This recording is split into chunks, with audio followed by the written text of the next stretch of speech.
Good afternoon, everyone. I'm Taylin Washington Harmon, your clinical trials editor here at blackdoctor.org.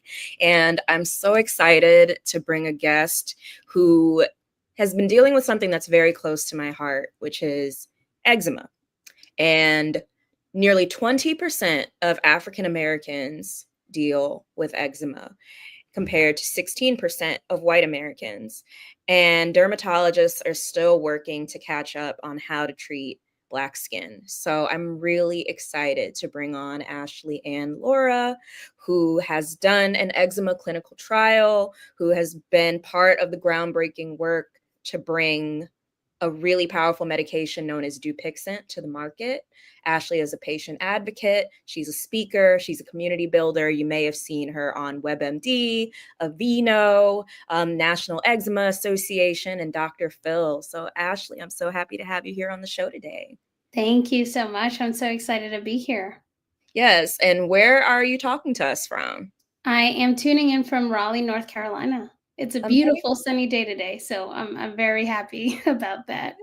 Great. I love that. I love that. So I guess let's kind of get a little bit to your background. Tell me the first time you really noticed, like, hey, I have eczema. Yeah, so I was diagnosed with atopic dermatitis when I was a baby, so literally an infant. So I don't remember much, but I do remember what my parents have told me in terms of like them staying up with me in the middle of the night to hold my hands down so I don't tear my skin apart. I will say, I do remember this one instance. My parents used to own a restaurant, and I remember walking into the kitchen where they were cooking seafood. And I just remember just the smell of it completely flared me up from head to toe. And I remember not being able to stop scratching, and my parents rushing me to the bathroom and putting cold water on me and just trying to help me as much as I could to calm down. But I feel like earliest memory, that's definitely one of them. And you're still allergic to fish or seafood now? I am. So that's a very big thing in our family. Anytime we go out to restaurants, that's the first thing. I don't even say it at this point. Like my dad will say it before me, my fiance will say it before me, like, hey, there's a severe allergy that we have on this table. So please, like, don't cross contaminate. And so it's still a very serious allergy for me. That's tough. My brother also has a seafood allergy, and I'll never forget the first time his lip like swelled up to basically the size of an orange just Ooh. from eating catfish. So Oh, that yeah. And too. I can always know when there's like cross contamination that takes place because immediately I'll feel a tingling and I'm like, okay, yeah, they didn't really listen or take precaution in the back. I see. I see. So you remember that memory, but how did you kind of deal with your eczema going forward? You know, you became more autonomous. You didn't really have your parents watching out for everything. Like, how did you start dealing with your eczema after that? Yeah, I kind of, for about 22 years of my life, I really normalized living with eczema, meaning that I said, okay, well, I don't see anybody living with this condition. I had never met anybody with this condition. It's just me. I thought I was living with a rare condition at that time. And I just normalized it. I said, okay, if my doctors prescribe me these two creams, that's exactly what I'm going to use. And I depended my entire life on these two creams. One was a prescribed steroids, the other one was like an Aquaphor or a Vaseline, and I would carry those tubes with me everywhere I went. And I more so just like reacted to my eczema every time I would flare up. There was no sense of prevention, no sense of understanding my triggers, and having what I call my resource bag, where I'm like, okay, I can pull these different tactics to support me in the middle of a flare up. I didn't have any sense of that. And so for a long time, I just kind of went with it. And when I would flare up, I would cancel plans. I would miss school. And that was just my go to. It wasn't until about 2014 when the prescribed steroids stopped working for me that I kind of went into a panic and was like, oh my God, what do I do now? And that's when I started researching eczema for the first time. And that's when I found National Eczema Association. That's when I found itsand.org, which goes into topical steroids withdrawal. That's when I found blogs of other people talking about their experience. and all the different things and options that they were given by their doctors. And so that's 2014 is really when everything catapulted forward for me in terms of healing. Oh, I see. That's great. That's great. So was that also the year that you discovered the clinical trial that you participated in? Yes. So shortly after, and when I say shortly after, I would say like within like a year and a half of going through topical steroids withdrawal, that's when I found the clinical trial. And I was actually going to this clinical trial site for asthma because I also live with asthma. And as soon as the doctor saw me, he was like, "Oh no, I think there's something better out there that would really support you." And at that time, it's what we know now as Dupixent. Shout out to that doctor. Shout out to that. Yes. So, what was the process of essentially enrolling in that clinical trial? Yeah, so I had to go in person. This was back in 2015 in Los Angeles, California. And the doctor was just asking me some questions. I had to do some blood work, talk about my history of living with eczema and the things that I tried. At that time, they also wanted me to go back onto steroids to almost prove that it wasn't working for me and it didn't work for me. And that's the result that took place. It didn't work. And then that's when I was able to get into the clinical trial afterwards. And I do remember when I received all of the information and the informed consent form, and not really like reading it through or thoroughly. And luckily I'm fortunate to have a brother who's a doctor, and I just called him up and I said, "Hey, read this, let me know if this is good, give me the yes or the no, and I'll continue forward." And he gave me the yes, and that's when I decided to continue moving forward with the clinical trial. That's great. That's great. I think in these uncertain times when you're trying to make a major medical decision, you have to be able to rely on someone that you trust who can, really read the fine print, help you understand, advocate for you as need be. Because do you think if your brother wasn't there that you would have signed up for this?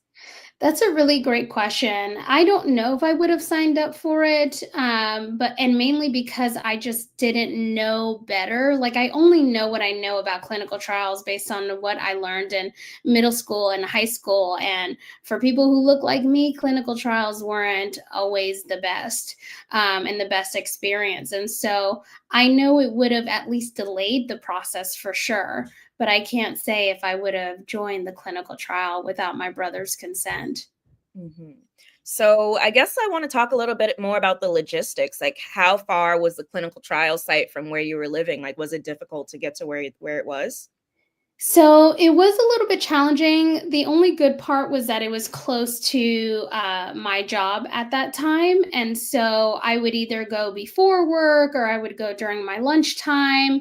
But there were so many other factors that played a part. Like there wasn't a lot of parking in that area. If it was in the morning, I had to always consider traffic going into LA.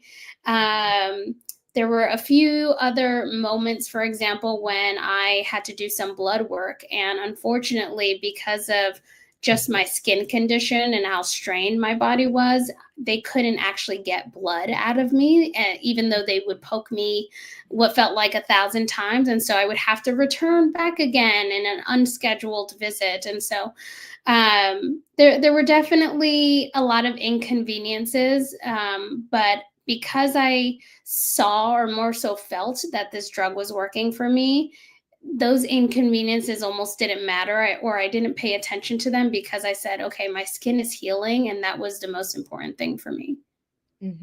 And I know another concern that people have when they do clinical trials is if there's going to be any cost. Did you have to pay anything? No, fortunately, I did not. And for this, they actually paid me for my participation. And so that was another great incentive as somebody at that time who was coming out of college and was just figuring life out. And so that was very supportive. They also paid for any medications or treatments that I had to get outside of the clinic. So, for example, I did experience side effects like cold sores as well as was conjunctivitis. And so the doctor would prescribe me certain medications for that, and I was able to get those for free, or more so get them reimbursed.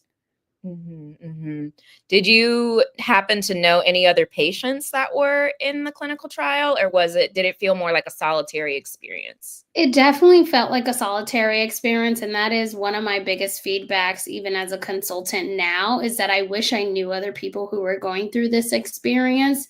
I felt alone. I didn't feel like anybody really understood besides those individuals working at the clinical site.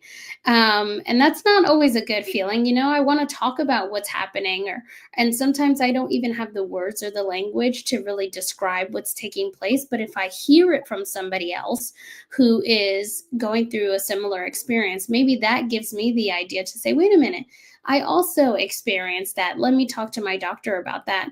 But again, because it was so just isolating, it just felt like me and anybody else working at that clinic site. I feel like I just went along with the process. There was no real advocation or advocating for myself. I see. I see. So, for those who aren't super familiar with Dupixent, how exactly did the drug work and how did it work for you? Yeah, so Dupixent is considered a biologic drug, and so it is in the form of an injection, which is very new and still very new for people in the eczema community. And at that time, it's not the case anymore, but at that time, I was injecting myself on a weekly basis, and I would choose between my lower stomach area, my leg, or behind my arm. And I can't say that I ever got used to injecting myself. That is something that takes a lot of courage, in my opinion, to do. But eventually I did it and got the hang of it. And the reason I would feel a difference before I saw a difference. And that's because I felt a reduction in itchiness and I was able to sleep better at night. And so I feel like when I have those two things, my skin automatically has almost like the time and the space to repair itself. And that's what I was seeing. My skin just kept getting better and better. Hmm. If you had to describe how the itchiness, that eczema itchiness feels on your skin, how would you describe that to someone who doesn't have eczema? It's a bone deep itch. That's the way I like to describe it. It is not your surface itch, like, oh, I just have a little scratch here that I just want to get rid of. No, it is an itch that you just want to like dig your entire nails into your body and just rip your skin apart. And it can feel like that multiple times throughout the day, once a day. Like for me, I probably feel that anywhere from once to twice a day. And for it's just all about like, okay, what do I need to do to handle it and manage it and support myself in this moment? But yeah, the itch it's a deep bone itch. Mhm. So, how long were you taking Dupixent in this trial? So the total time would be about 2 years on and off because it was a clinical trial and there were different phases. There's so many times where I felt like I was receiving the drug every 3 weeks. There was a point where I didn't get the drug for maybe 6 months until going into the next phase. But I think in total, it was about 2 years. Wow. How did you deal with that 6 months? Ooh, that was rough because symptoms definitely came back and I felt like my joy, went all the way down in terms of being able to really live life the way I had been when my skin was great on Dupixent. And so I do remember those. I think it was anywhere from 6 to 8 to even 9 months of no medication at that time until I got into the third phase of the trial. And I do remember that being very challenging because it was like, okay, I had this beautiful high of my skin getting better and me finally being able to live life again and do things with friends. And then they stopped the treatment and therefore my skin deteriorated again. And so I had to isolate myself, or I felt like I had to isolate myself again. I see. So, one of our viewers just asked, how are you managing your eczema now? Yeah, that's a great question. And it's definitely, there's a lot that plays a part in how I manage my eczema now. I will say that something I have been doing consistently for, I think at this point it's 8 years. It's what I call my healing mindset practices. It's doing at least three things that bring me some type of love, joy, and peace. So I tend to start off my morning, as cliche as it sounds, with meditation, journaling. I do exercise anywhere from 4 to 5 times a week. I go on walks. I get dressed up. So even if my skin is flaring up, I still get dressed up so that I can feel good in my body.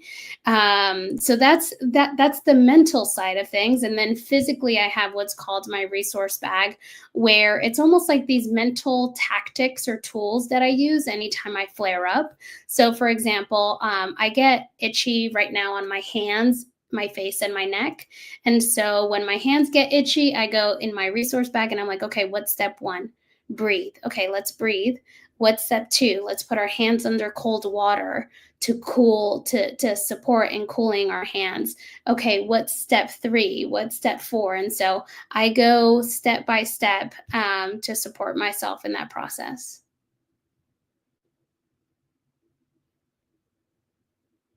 Oh, did I lose you, Jalen?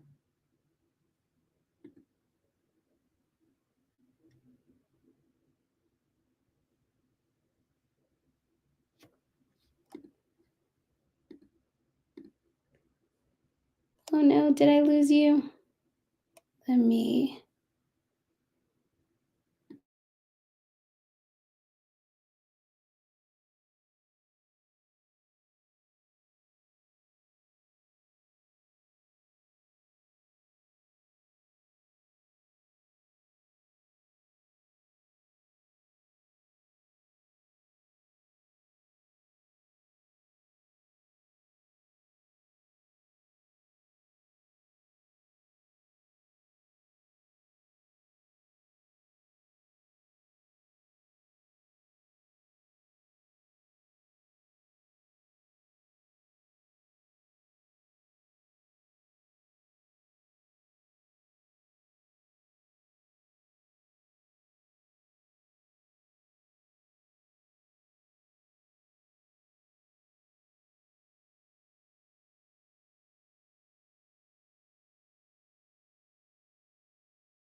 Oh, hello.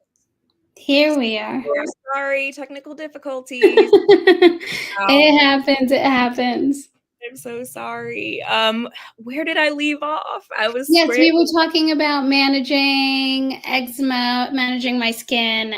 For those who didn't hear, or if you got cut off, there's a mental side of it where I do a lot of meditation and journaling, and that supports me mentally in managing. But then there's also the physical side of actual things that I do to support me in the moment of flaring up. So that means putting my hands under cold water, or grabbing an ice pack from the freezer, or going on a walk, or distracting myself somehow. So there's definitely different things that I have in my toolkit that supports me in managing my eczema. But that also came with understanding my triggers. So, for example, I know that my hands will trigger if I'm washing the dishes, or if I'm cutting fruit or cooking without gloves. So I make sure to use gloves to help me in preventing my flare-ups from occurring in the first place. So are you on any medications now to manage your eczema? I am not. I will say though that in 2019, I started having chronic staph infections. And so that was very interesting and very different than anything I had ever experienced before. And so anytime I do have a staph infection, I do go on antibiotics. But other than that, I've been fortunate to be able to manage my eczema pretty well so that I don't need to be on any treatment right now. That's good to hear. So, I guess going back to your Dupixent journey, what was it like, ending the trial and coming off of the drug? Yeah, so unfortunately, at least at that time, the trial ended very abruptly. I thought I had X amount of time to be in this clinical trial. And then one day I got a call and was like, hey, no, we're actually ending it now. And it was like, wait a minute, what do I do? And so there was a good 2, 3 weeks of me trying to figure out and work with my insurance company, work with Dupixent My Way, which is their patient support service, to figure out what to do next. And fortunately, after 2, 3 weeks, I believe was the hiccup period, I was able to get back on the drug and continue moving forward with that. So that was unfortunate side of being on a clinical trial that just ended abruptly. But other than that, I'm just happy I was able to still continue using the treatment after. That's good. That's good to hear. So, I guess moving on, how did you decide to say, you know what, I'm not going to use this anymore? And now you're focusing on, dealing with your eczema without medication. Yeah, so I came to a point where I found myself being very dependent on Dupixent. And I remember having that exact same feeling when it came to the prescribed steroids that I would get growing up with eczema. And I knew that that wasn't the lifestyle I wanted. I never wanted my body and even my mind to become dependent on a drug. And so little by little, I started tapering off of Dupixent. So, as I mentioned at that time, I was injecting myself every week. And so when I decided to taper off, I would skip a dosage and just see and observe how my body was reacting. And then I would re-inject myself again. And then skip 2 weeks, re-inject, skip 3 weeks, re-inject. And my doctor knew that I was doing this. So, but I also felt like this was new to the both of us. Like I did feel like my own guinea pig in this. Um, but fortunately, I did get to a point where I was able to manage a really bad back flare up, and I was able to handle it without re injecting myself. And I handled it, I believe, is within 5 days. And after that, I said, you know what? I think I'm good. I think I can do this on my own. And that was back in 2018. So it's been 7 years now that I haven't used Dupixent. Mm-hmm. So, how do you, I guess, talk to other eczema warriors, as I know you would call them? How do you talk to other eczema warriors about, approaching medication as to whether they feel more comfortable on it, feel more comfortable off of it? How do you talk about what your medication options are to people? Yeah, I think it's just first really important to just mention that there are options out there, and all the options that exist don't just have to do with Western medicine, like a biologic like Dupixent.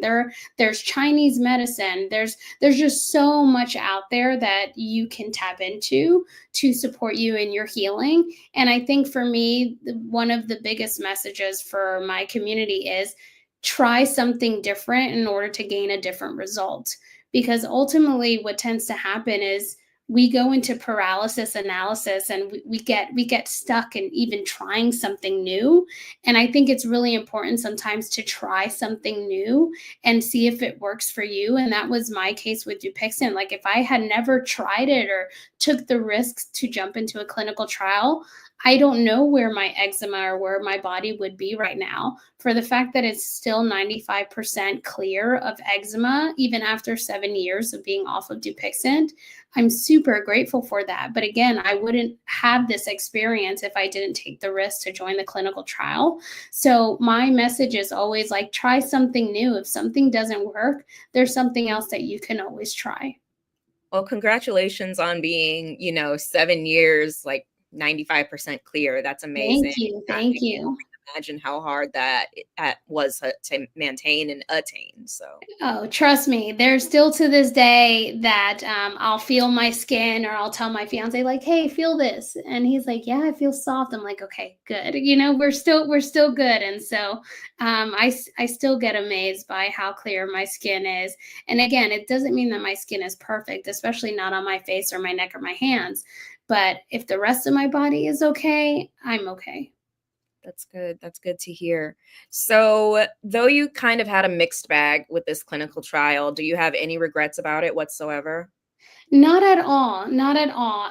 There's so much that I learned going through that clinical trial. Even now, as a patient advocate and as somebody who consults on clinical trial design, there's so much that I know now. But I don't regret my experience at all. Again, because the drug actually worked for me, I feel like it completely changed my life for the better, and I'm very grateful for that. And now that I know what I know, I would definitely, for instance, read the informed consent form by myself and ask questions and make sure I actually understand everything and understand the process and just really work hand in hand with anybody from that site to support me in this journey. But other than that, I definitely don't regret it. I think it was life changing in so many ways. Mm. Have you met any other people who have participated in a clinical trial? Not personally, no, not from what I can recall, at least not for Dupixent. Dupixent, I think it was a little over 1,200 people that may have participated in clinical trials, and this was across, the world. And so I haven't, but I do know people who have been on it for maybe as long as I have, or at least when the drug became public, but not anybody who actually went through the clinical trial as well. Mhm.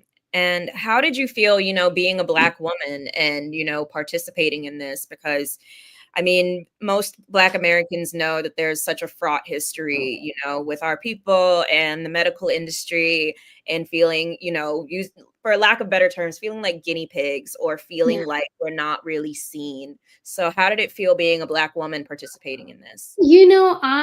I didn't really consider my role until afterwards. And when I say that, it's when I saw that it was working for other people, and I was like, oh my God, like my participation has something to do with why you are able to get on this drug now. And that's huge. That is something that I don't think clinical trials do enough of emphasizing, is the significant role that we play in this, and to be able to also share my experience of like, hey, this is life changing. This could be life changing, I should say, because it doesn't necessarily work for everybody. But I think that's where it goes back to, you got to take that risk. If you really are looking for something new, you have to take that risk sometimes in order to see healing on the other side. And so, again, I didn't know my role until I saw how successful it was for the public and to see how well it was working for other people. people. And it's like, wow, like that made me proud. Like I was a part of something so much bigger than myself. Definitely, 100%. And it's really amazing to think that nearly every medication that we have on the market has been extensively tested just by regular people like you and I. So, the more that we contribute, the more that we can learn. Do these medications work for us? If it doesn't work for me, will it work for another person? Something like that. So, you're really a part of history in that way. Absolutely. And that part feels good, you know? I will say, though, especially now that I know better and I've stepped into a patient advocacy role, there's so much, again, that I know now that I didn't know then. And so I would have asked the deeper questions like, hey, how is this going to impact me differently than those participants who consider themselves white on this clinical trial? Like, I just would have gone deeper into my questioning to make sure that I felt safe throughout that process. But again, when you don't know, you don't know. But I'm so glad again that I can speak from this experience. And now that I know better, I talk better and I'm able to advocate for myself and for my community in many ways. So tell us about your path to becoming a patient advocate. Like, did you ever think when you were younger, like this was going to be, your role? This was going to be your big career move? Absolutely not. This was not at all what I had intended for myself. I always say, like, patient advocacy is something that you fall into. It's not something that you choose, and that's exactly what my journey had been. I started sharing my journey online back in 2016, so almost 10 years now. And that's when I realized that there were other people living with eczema. That's when community members would come out, reach out to me and say, hey, like I saw your story, you're so inspiring. That's when I started partnering up with healthcare organizations and pharmaceutical companies. And so it kind of turned into this role, this career path again that I would have never imagined for myself, but has been so fulfilling and has been so transformational, not just for myself, but I think for the community as a whole.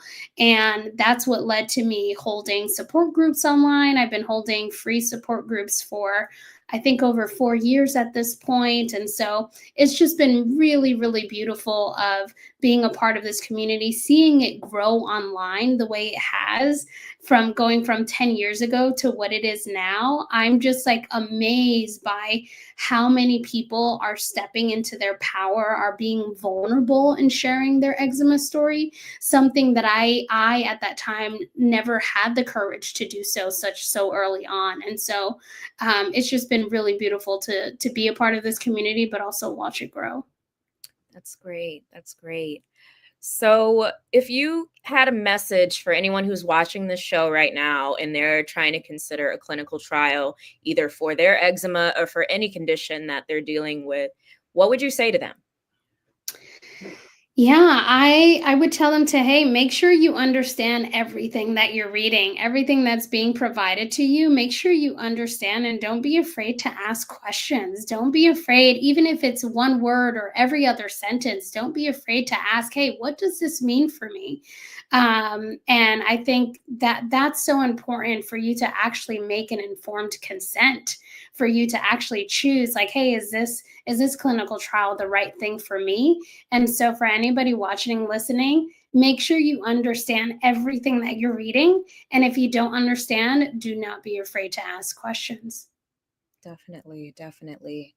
So, where can we find you on the internet? How can others like you, find your support group and feel support in a community, dealing with eczema? I mean, as somebody who deals with eczema themselves, like it's so, oh, it's hard. And sometimes I wish I had other people who related. And so, where can we find you in your? Yeah, absolutely. So my main platform is my Instagram. It's going to be my full name, Ashley Ann Lora. And that's my website as well, ashleyannlora.com. You'll find information on there. You'll also find information on the support group on there. I would also just put in here a little pin for the National Eczema Association. They have been a huge support for me in just really understanding what community is and building community. They have played a major role in that. And in fact, in July, we'll be going to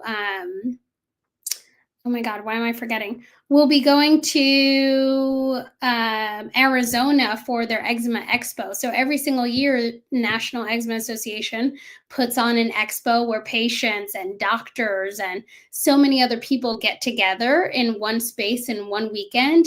And it's so educational, it's so freeing, it's so just transformational in every way. And so that is something that I would also just love to tell people is that, hey, there's community out there. You just got to tap in and find us. And once you connect with us, your world will open up, I promise.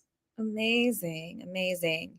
So also to the pharma companies and those that are designing clinical trials, what would you say are your main messages for them? What do you feel like they should know in particular with helping patients with eczema, or particularly Black patients? Yeah, I would say consult with a patient advocate early on. I mean, I'm putting out a post tomorrow on this about the importance of connecting with a patient advocate early on in the design of a clinical trial. There's so many times where I'll read material and I'm still like flabbergasted by the language being used, and sometimes the language is aggressive and sometimes the language is too medical, and it's like no, like we everybody gets to understand what they're reading.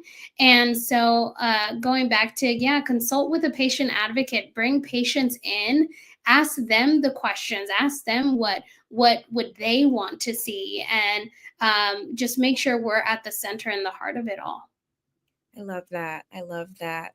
Well, thank you so much, Ashley, for coming on this show. I loved hearing about your journey. I loved hearing about how you turned something that's so difficult in your life into an amazing, just blooming, community and just ray of hope for others who deal with eczema. So thank you so much. Absolutely. No, thank you so much for having me on and just creating a safe space for us to share these stories authentically and vulnerably. Absolutely. And yeah, thank you everyone for watching our show. And I'll see you again next month to talk more about clinical trials and Black folks. Thanks, everyone. Bye.